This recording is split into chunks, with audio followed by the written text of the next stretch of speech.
បាទជំរាបសួរពុកម៉ែបងប្អូនបាទអញ្ចឹងថ្ងៃនេះខ្ញុំនឹងធ្វើការបកស្រាយនៅរឿងនិទានមួយដែលវាតាក់ទងទៅនឹងការចេះសាមគ្គីគ្នារស់បែកបាក់សាមគ្គីគ្នាស្លាប់បាទអញ្ចឹងចំណងជើងនៃរឿងនិទាននេះមានចំណងជើងថាគោឈ្មោល4ក្បាលនិងសត្វតោមួយមានរឿងមួយដំណាលថាមានសត្វតោមួយក្បាលធ្លាប់តែដើរស្វែងរកចំណីនៅទីវាលមួយដែលមានគោឈ្មោល4ក្បាលរស់នៅសត្វតោបានព្យាយាមដេញប្រហារពួកគោទាំង4នោះក៏ប៉ុន្តែពេលវាស្ទុះមកចិត្តសត្វគោទាំង4ក៏នាំគ្នាឈរជ្រោមជា4ជ្រុងរួច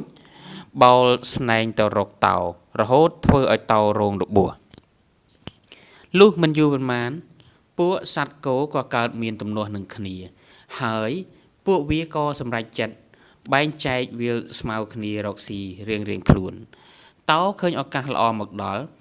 វាក៏រត់ទៅរកគោនោះម្ដងមួយទីបំផុតពួកគោក៏คล้ายទៅជាចំណីសត្វតោទាំងអស់បាទអញ្ចឹងនៅក្នុងរឿងនិទានខ្លីនេះផងដែរគឺគោលគំនិតសំខាន់នៃរឿងនិទាននេះគឺចង់ឲ្យបងប្អូនដឹងថាកាលណាយើងមានការសាមគ្គីគ្នាជាថ្លុងមួយ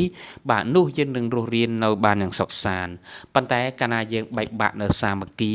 បែកបាក់នៅបពុបែកបាក់នៅការចេះអធិស្ឋានឬក៏បែកបាក់ការងារជាក្រុមចឹងនោះយើងនឹងបរាជ័យទាំងអស់គ្នាផងដែរ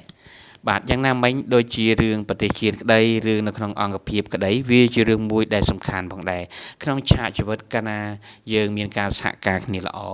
យើងចេះធ្វើការរួមគ្នាបាទមិនថានៅក្នុងអង្គភាពមិនថានៅក្នុងជីវិតរស់នៅទេយើងតែងតែជួបនៅភាពរីកចម្រើនភាពអភិវឌ្ឍអ្វីដែលល្អប្រសើរនឹងទៀតគឺយើងនឹងទទួលបានផ្លែផ្កាល្អប្រសើរពីការចេះសាមគ្គីគ្នានិងការចេះរស់នៅរួមគ្នាដោយការសហការគ្នាចេះអត់ឱនអធ្យាស្រ័យឲ្យគ្នានោះហើយគឺជាកលឹះដែលនាំឲ្យជីវិតទទួលបានជោគជ័យបាទសូមអរគុណពុកម៉ែបងប្អូនដែលបានចំណាយពេលស្ដាប់រឿងនិទានខ្លីៗដែលខ្ញុំបានបកស្រាយនេះចឹងសង្ឃឹមថាពុកម៉ែបងប្អូនអាចនឹងទទួលបាននៅគោលគំនិតខ្លះៗផងដែរបាទហើយនឹងចំណេះដឹងខ្លះៗផងដែរអំពីរឿងភាគខ្លីនេះផងដែរបាទចឹង